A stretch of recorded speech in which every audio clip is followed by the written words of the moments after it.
السلام عليكم ورحمة الله وبركاته. اللهم صل وسلم على سيدنا محمد عليه أفضل الصلاة والسلام.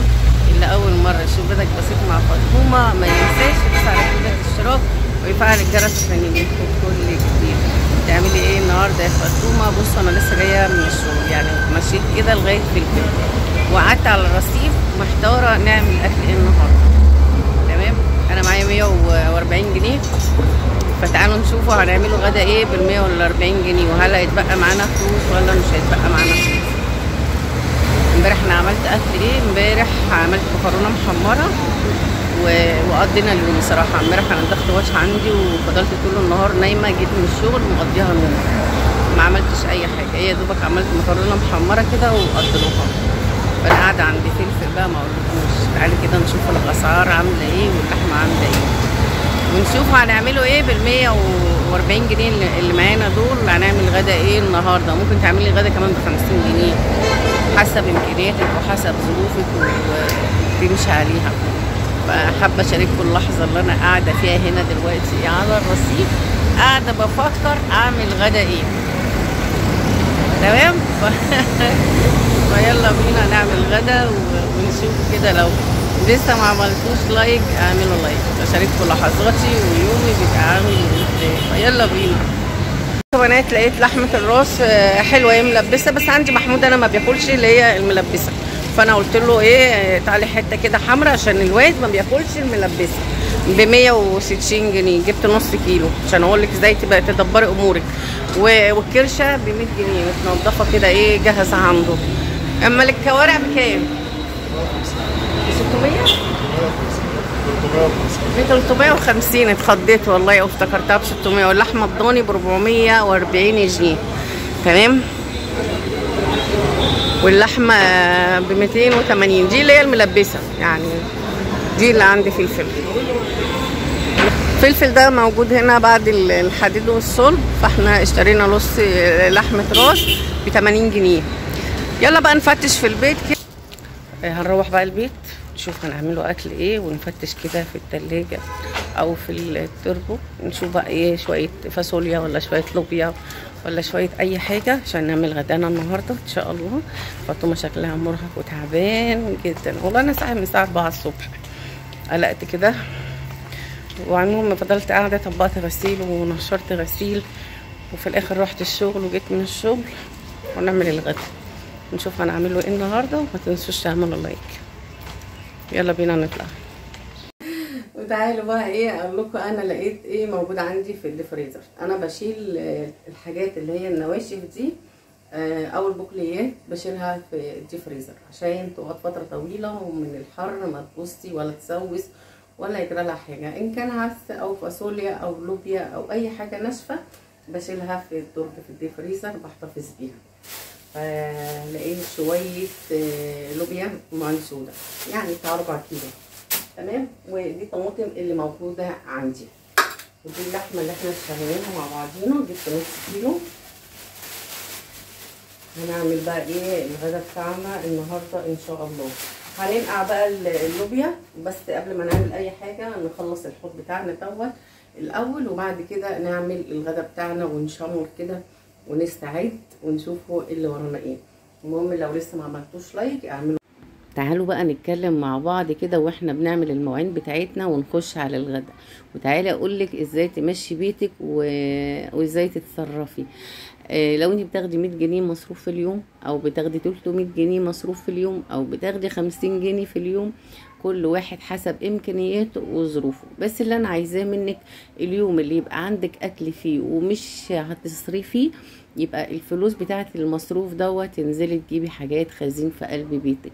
يا اما لما تقبضي او تاخدي مصروف الشهر لازم تجيبي خزين في قلب البيت عشان يبقى بيتك مستور، وكمان ما يخليكيش تصرفي حاجات كتير. يعني انت مثلا لو قبضتي وجبتلك شكاره رز وركنتيها في البيت، فطبيعي كل ما تطبخي مش هتحتاجي تشتري رز، يبقى انت كده وفرتي تمن الرز اللي هتجيبيه كل يوم او كل يومين هتطبخي. تمام، برضو تجيبي لك حبه مكرونه كده تشيليهم في البيت. شويه بقوليات، حبه عدس على حبه لوبيا على حبه عدس بجبه، شويه حاجات كده تشيليها في قلب البيت، حتى لو من كل حاجه ربع ربع ربع، وتشيليها كده، بس تشيلي في الدرج بتاع التلاجة عشان يتحافظ عليه ما يسوسه ولا يجرى له اي حاجه. تمام. برضو هاتلك حبه ملوخيه، الملوخيه رخيصه، فرزيها وشيليها.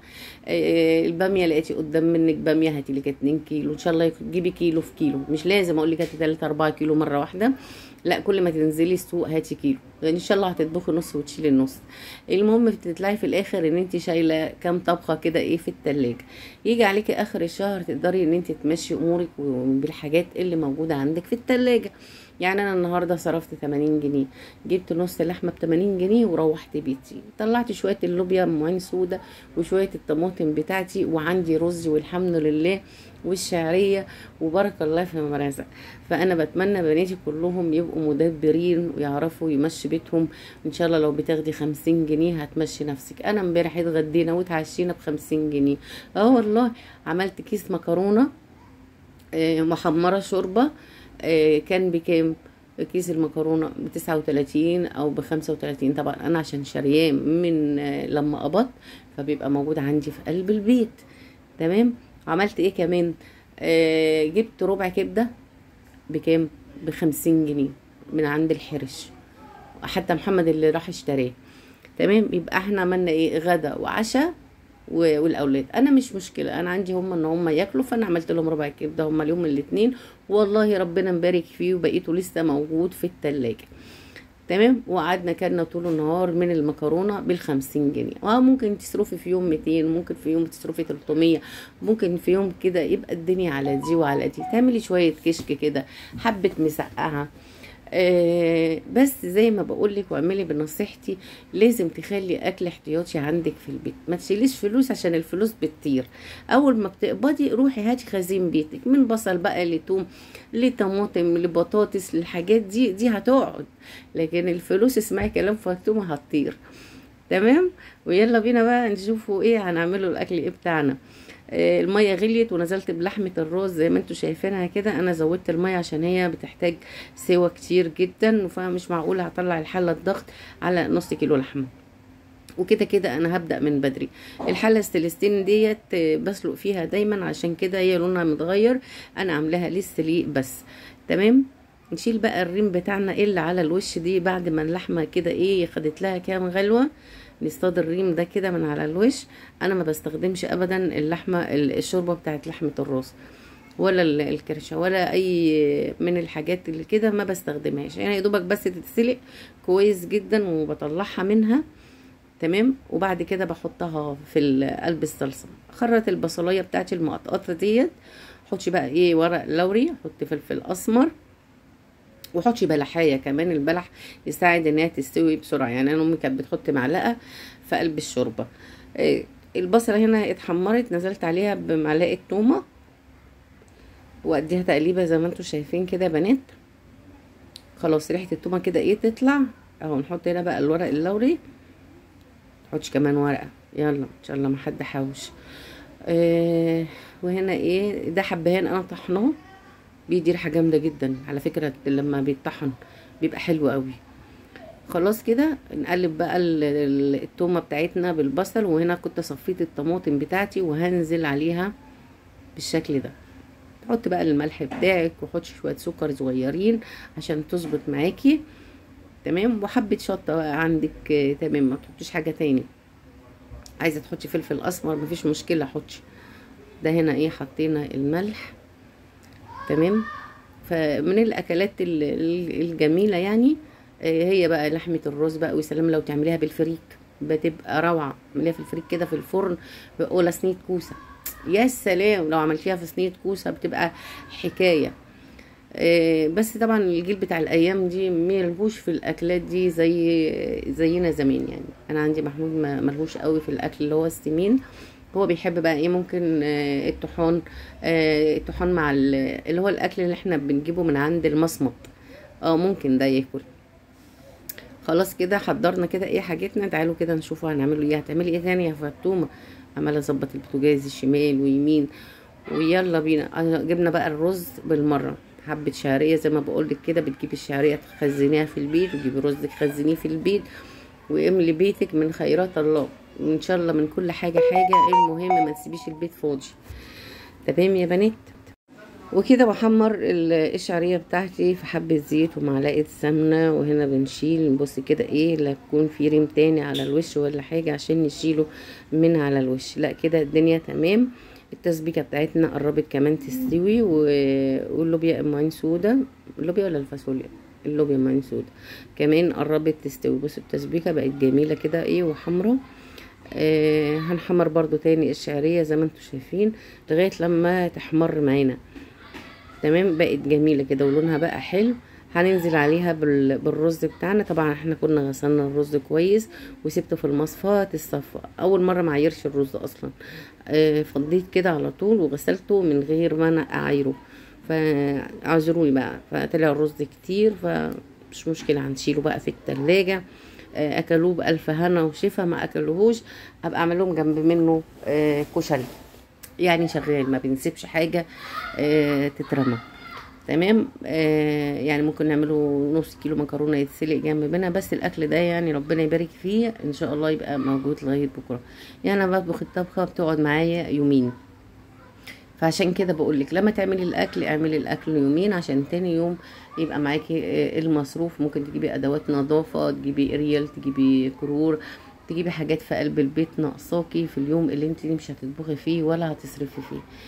تمام. المفروض ننزل بميه سخنه، بس انا عندي الكاتل اصلا اتحرق من كتر ما الكهرباء كانت بتروح وبتيجي، فصراحه ايه ما عنديش. وزي ما انتم شايفين البوتاجاز العيون مشغوله فما عرفتش ان انا اسخن ميه، فانا حطيت ميه كده ايه بالبركه. وكنت حاطه الملح كمان في الرز ومحمراه معاه. انا بقيس بالمعلقه زي ما انتم شايفينها كده، طول ما المعلقه واقفه كده ايه في النص وثابته تعرفي ان الميه بتاعته تمام. لو المعلقه مالت يبقى محتاج منك ميه. والملح كمان مظبوط والحمد لله. طبعا دي من زمان انا متعوده على كده ان انا بحط الملح بالبركه، بس بحب ادوق عشان اتاكد. بس وبرده نفس الرز، يعني الرز ساعات اعيره وساعات كده بالنظره وبعمله بنفس الطريقه ديت. هنا التسبيكه اتسبكت شلناها من على النار وحطينا مكانها اللوبيا. وطبعا اللوبيا استوت صفيناها وشطفناها ونزلنا بيها بالتسبيكه. ودي لحمه الراس كده ملبسه زي ما انتم شايفينها يا بنات. طبعا زي ما انا قلت لكم انا هعمل الكفته اللي موجوده في التلاجة الحوده، يعني فاضل عندي من الطبق. كنت ما يعوز بالليل كان بيعمل منها الكفته كده، ففاضل منها سبعين ونص. حلوه سبعين ونص دي، فهعملها له. بص الرز بقى ما شاء الله كتير، يعني انا بعمل دايما على القد، بس هو فلت مني المره دي ان انا ايه غسلت كده وسرحت من غير ما انا اعاير الرز وكده. فيلا ياكلوه بألف هنا وشفا ومفيش حاجه ايه هتخسر. انا بحب دايما بعمل الحاجه بالمظبوط. ويلا بينا نشوف رأي حوحو. مالها اللوبيا؟ كلهاش اللوبيا. ما انا عاملاها ليه؟ شو تاكلوها؟ اما لو تعرف انا عاملاها بايه، طبخاها بايه؟ ايه؟ انا طبخاها بلحمه راس اصلا ولقيتك مش بتاكل لحمه الراس، لقيت سبعين كفته في التلاجة ورحت مشوحهم لك معاها. بس دوق اللوبيا جميله، احنا بقالي زمان ما عملتش لوبيا والله طعمها حلو. ايه رايك؟ انت بكره تروح الجيش هتبقى عايشه كلها لوبيا محجره. لا اللوبيا بتاعتي انا طريه، لكن اللوبيا ممكن انك تلاقيها محجره. حلوه تسلمي. يلا بألف هنا. زي ما انتم شايفين يا بنات ده فيديونا النهارده، وما تنسوش تعملوا لايك، واللي ما بيجيلهوش شعار من فيديوهاتي الغوا الاشتراك ورجعوه تاني، وان شاء الله هيجيلكم الشعار. واشوفكم على خير في فيديو جديد. السلام عليكم ورحمه الله وبركاته.